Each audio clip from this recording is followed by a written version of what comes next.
Well, today you're watching Monday with the Mayor here on 18 WJTS, and we are in person this week in Ferdinand with Town Manager Chris James. Thanks for joining us. Welcome back in Yes. person to Ferdinand.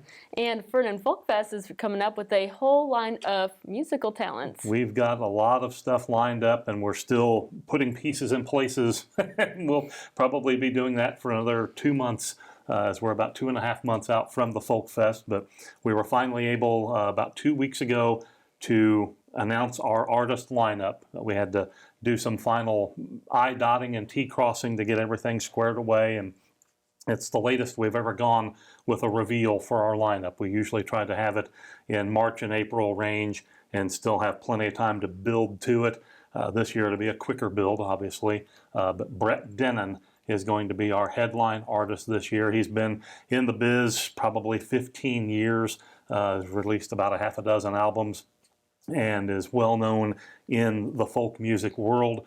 Before he went into music, really, he was an actual artist. A lot of these gifted people, they don't just do pretty things or beautiful things with their voice or playing an instrument.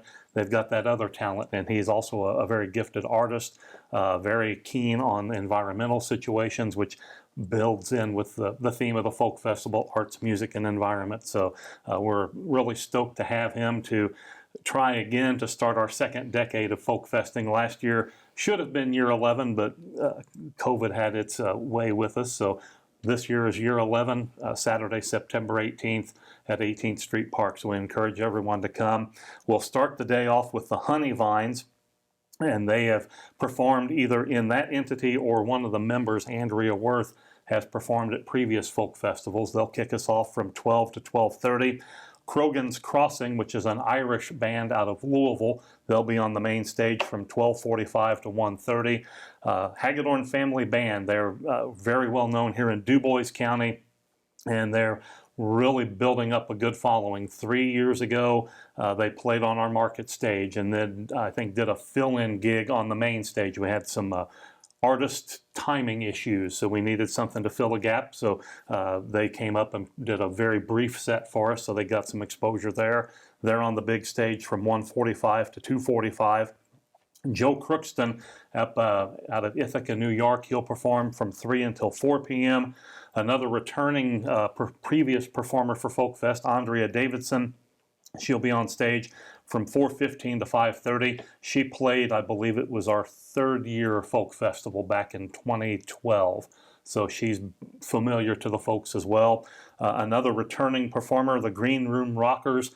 They were in our second ever folk festival, and one of their members is Perry Clark, who was born and raised right here in Ferdinand. So we got that local connection there. And then, of course, Brett Dennen will headline it from 7:30 till 9 o'clock. So a lot of great music lined up. We, again, think something for everyone. It's not all just the same style of music. It's all folk, but there are various flavors to the music, as is the case with about any genre. So we think folks will be happy with the artists and the fact that they'll be able to get out and be at the folk festival again, meeting up with friends, checking out the different food and vendor booths, checking out the merchandise that we'll have available at the merch tent, and just kind of get back into that vibe again.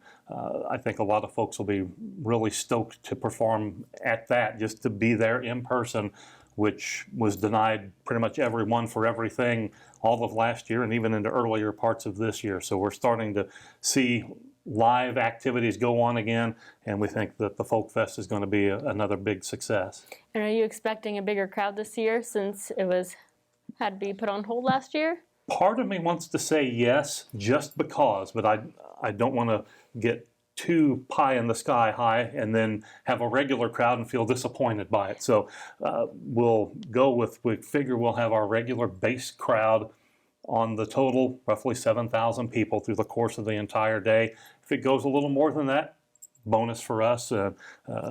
Kudos for the folks that do show up, and I know the vendors will be happy to see the extra business as well. So come and make a day of it. We've got a lot of children's activities in place. The Big Bounce Fun House people, they'll be back again this year, kind of taking over the softball field. And again, we're still putting pieces together on a lot of the other activities. So kind of keep posted. We'll be sending out updates off and on for the rest of the summer. We're still accepting our vendor applications, whether you're a food vendor, an arts and craft vendor, or an environmental education type vendor.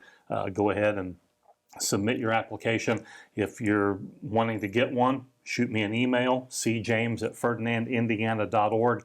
I'll be happy to turn around and send one back to you to get filled out and get submitted. The hard deadline, or at least the early deadline for vendor applications, is July 31, but I accept them pretty well all through August, because some of the folks that are vendors at a lot of other activities, they're busy all the time, so they have to kind of pick and choose their free moment to sit down and send it in to me. So, and we've come to expect that out of some folks, so that's not a big deal. But the sooner you can get them in, the easier it is for us to slot people into locations and get prepped for that day.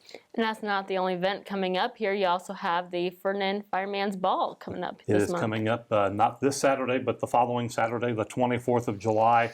The firefighters kind of got a jump start on things as they cooked the fried chicken dinners for the Firemen Fest. So they kind of got out and knocked some of the literal rust off the grills to get ready for that. And so they'll be having their music and having their excellent food once again at the Ferdinand Community Center. And it'll be option of dine in or carry out, get it to go. I don't know that they'll be doing delivery or not.